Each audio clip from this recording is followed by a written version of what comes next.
I have done the math and it's not looking too good, fam. Hello, welcome back to the channel. My name is Kat, and today I got my financial advisor t-shirt on because we are going to be talking about money and homeownership because I'm giving you a full cost breakdown of what it really costs to own my Vancouver one-bedroom condo. I honestly debated on making this video for a long time because first of all, money is a really touchy subject, and second of all, who really shares their own personal figures for everybody on the internet? But I really wish that somebody did this when I was 25 and emotionally charged, ready to buy a home because all the boomers on the internet were like, it's better to own a home.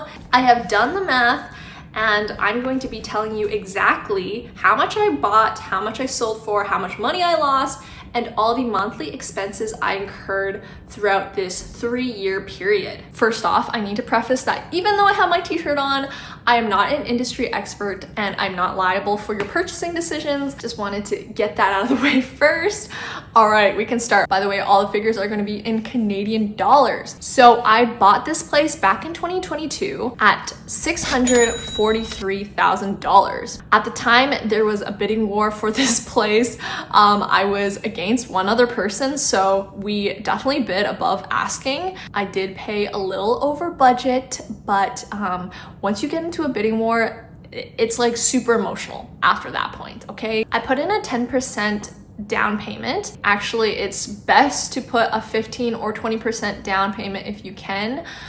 Because if you pay 10% in Vancouver, that means you have to pay for mortgage insurance, and we're not going to get into that today. So just know that you should be paying 20% down if you can. Here are some hidden fees to when you buy the property. First off, you're charged something called property transfer tax, or PTT. This came close to 11 grand. Basically, in British Columbia, there is a tax when you transfer titles from the person who is previously on the land title to your name. So that's great, British Columbia, why are you doing this? And there was legal fees to draft up the contract and whatnot, and that totaled around $1,700. In total, buying cost was closer to $655,000. The amortization was 25 years.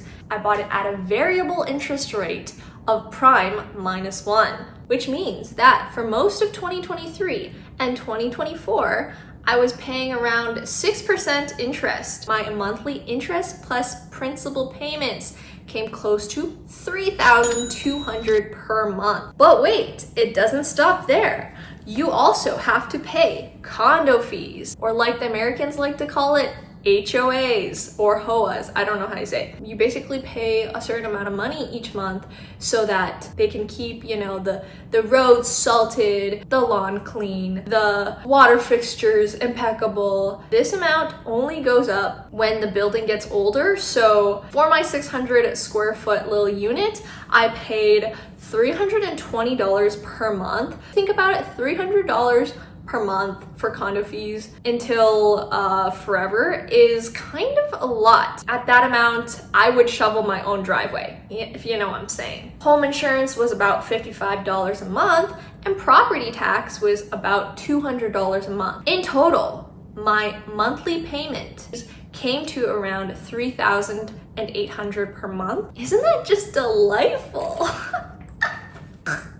I didn't even factor in the fact that I had to replace my heat pump, which cost 10 grand. Why is such an expensive thing only have a 1-year warranty? I can literally get a toaster for more warranty than that. Okay, so cost to selling. So I sold this place for $600,000. When you want to sell, you have to go to your bank and tell them, hey, I'm looking to break this mortgage. And the bank goes, okay, you just have to pay us a fee. So my fee to the bank was $7,000 to break this mortgage. This is the biggest expense that I did not know. It's totally something that I should have taken into account, but I, for some reason, did not. You have to pay for your buyer's realtor as well as your own realtor. I didn't know that. But yeah, so my realtor cost me 8 grand. My buyer's realtor cost me 13 grand. Together, they cost me 22 grand in total. So yeah, you should be making deals with your realtor and being like, hey, give me some of that 8 grand. Unfortunately, my realtor is a pit bull and he just will not do that. So I would suggest finding realtors that would do that for you. Anyways, so if you deduct like the 30K from the closing costs to sell, you put my sell price closer to 570. So in total, if you're including all these sunk costs, I bought at 655, I sold at 570. I have lost a total of 85 grand. Hello, it is me from the next day. I had a mental breakdown after I recorded that last bit. But if you want to know how I'm doing actually mentally, I will say that despite the huge loss, I actually feel pretty grateful and lucky that I could even get a sale in this market. If you guys know about the condo market right now in Vancouver, a lot of sellers are taking massive hits. So I honestly feel like I won. Another thing is that if you guys know me in real life, you know that I am actually doing okay. I'm laughing it off. Yes, I'm very privileged to be able to say that I am doing okay and doing fine. Honestly, the way that I see it is that sometimes you just don't know and you can't predict the future. So I bought this place not really as an investment. It was basically a place that I was going to settle down in and call my own for a good while. I had no idea that I was going to be in a different country in the next year, let alone switching careers completely within the next 3 years. So I did not account or would have known that that was going to happen.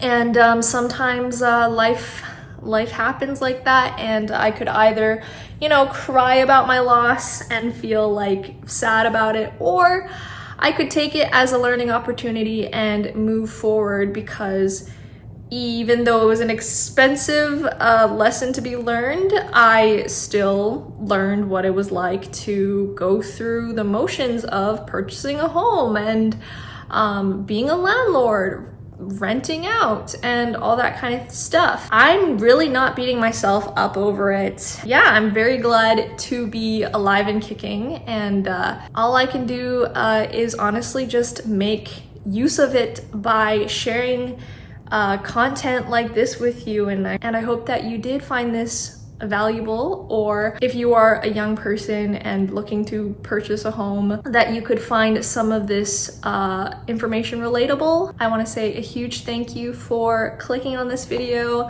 I don't usually ask this, but I feel like it's probably appropriate in this video. But if you feel like supporting me, there is the super thanks button feature on YouTube down below.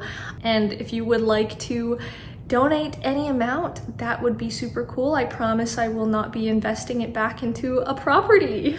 So yeah, like, thank you. Just watching this is already supporting me, as well as your likes, subscriptions, or if you had any questions, you can leave them down in the comments. I will be happy to answer. Yeah, once again, thank you so much for your support. It actually means a lot to me. And yeah, here's to the future. Sorry, I don't... Cheers. All right, I will see you guys later. Peace. Bye.